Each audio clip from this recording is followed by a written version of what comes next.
Unit vectors and the cross product, यानी आज हम देखेंगे जो हमारे पास स्पेशल यूनिट वेक्टर्स है आई कैप, जे कैप और के कैप, अगर उनके बीच हमें क्रॉस प्रोडक्ट निकालना है तो वो हमें कितना आता है। उसके लिए the cross product of two vectors can be evaluated in terms of the rectangular components. To do so, we must consider the cross product of the unit vector. So first, let us evaluate I cross I. तो अगर हम I cross I निकालते हैं तो इसका result हमें 0 आता है। क्यों? It is because the two vectors are parallel और साइन ऑफ द एंगल जो इनके बीच आएगा that will be 0 and hence we may write I cross I is equal to 1 into sin of 0 that is equal to 0। इसी तरह से J cross J भी हमें 0 आएगा और K cross K जो है that will be also equal to 0। So I cross I equal to J cross J equal to K cross K is equal to 0। Second, to evaluate I cross J, अगर हमें I cross J को इवॉल्वेट करना है तो उसके लिए हम use करेंगे यहाँ पे ये figure 8.41 which shows the unit vectors on x y z coordinate system, that is I cap along x axis, J cap along y axis, K cap along z axis।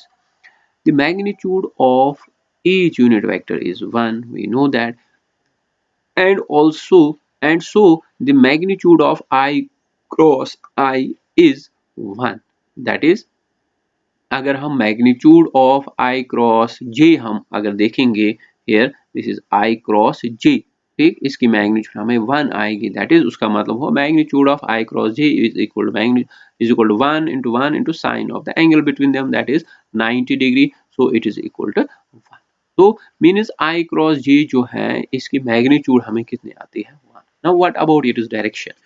The direction of I cross J is given by right hand rule and from the figure, अगर हम इस figure की ओर देखेंगे, जब हम I cross J जो है इस पे जब हम राइट हैंड रूल यूज करेंगे I क्रॉस J, यानी जब हम रोटेट करेंगे अपने फिंगर्स को, कर्ल करेंगे हम अपने फिंगर्स को फ्रॉम I टुवर्ड्स J, तो हम देखेंगे कि जो हमारा थंब है that is pointing towards the positive direction of Z axis. तो इसका मतलब हुआ ये जो I क्रॉस J है इसकी जो डायरेक्शन है वो कहाँ की ओर है, अलोंग द Z एक्सिस, और Z एक्सिस की ओर हमें कौन सा यूनिट वेक्टर डायरेक्शन दिखाता है, K कैप। सो इसका मतलब हुआ I cross J will be equal to K cap. So but it is along the positive direction of x axis, but this is just the unit vector K cap, so therefore we have I cross J equal to K cap। So simply reversing the order of unit vectors,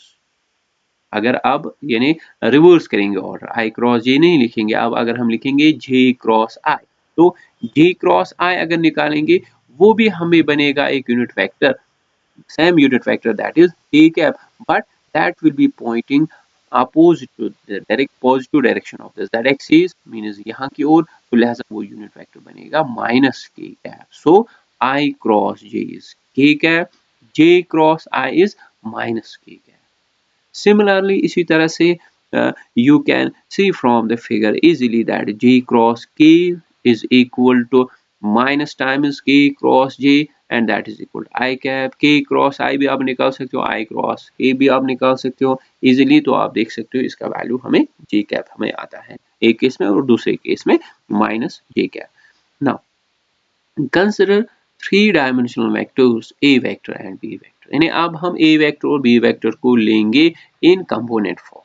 तो इसका मतलब हुआ A vector को हम ले सकते हैं as AXI plus AYJ plus AZK, B vector को हम ले सकते हैं BXI plus BYJ plus BZK। तो अब अगर हम क्रॉस प्रोडक्ट निकालेंगे इन दो का, that is C vector equal to A cross B, तो वो हमें कितना, तो अब अगर ये हमें निकालना है C vector equal A cross B, cross product हमें निकालना है इन कंपोनेंट फॉर्म, तो वो हमें बनेगा A क्रॉस B इक्वल, तो A वेक्टर को लिखेंगे कंपोनेंट फॉर्म में, सो वो ऐसे हम लिखेंगे, क्रॉस विद B वेक्टर को भी कंपोनेंट फॉर्म में वो ऐसे हम लिखेंगे।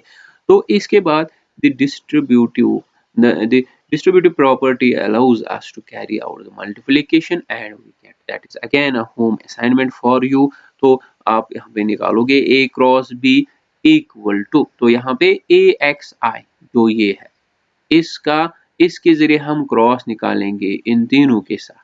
ठीक, तो फिर ए वाई जे इसका क्रॉस निकालेंगे इन तीनों के साथ, ए जेड के इनका इसका क्रॉस निकालेंगे इन तीनों के साथ। फिर कुछ सिंपलीफिकेशन आपको करने हैं, फिर आपको आई कंपोनेंट वाले अलग निकालने हैं, जे वाले अलग निकालने हैं, के वाले अलग निकालने, तो आपका रिजल्ट आएगा a cross b equal to a y b z minus a z b y i cap plus this term with j cap plus this term with k cap। तो ये हमें निकलता है cross product in component form.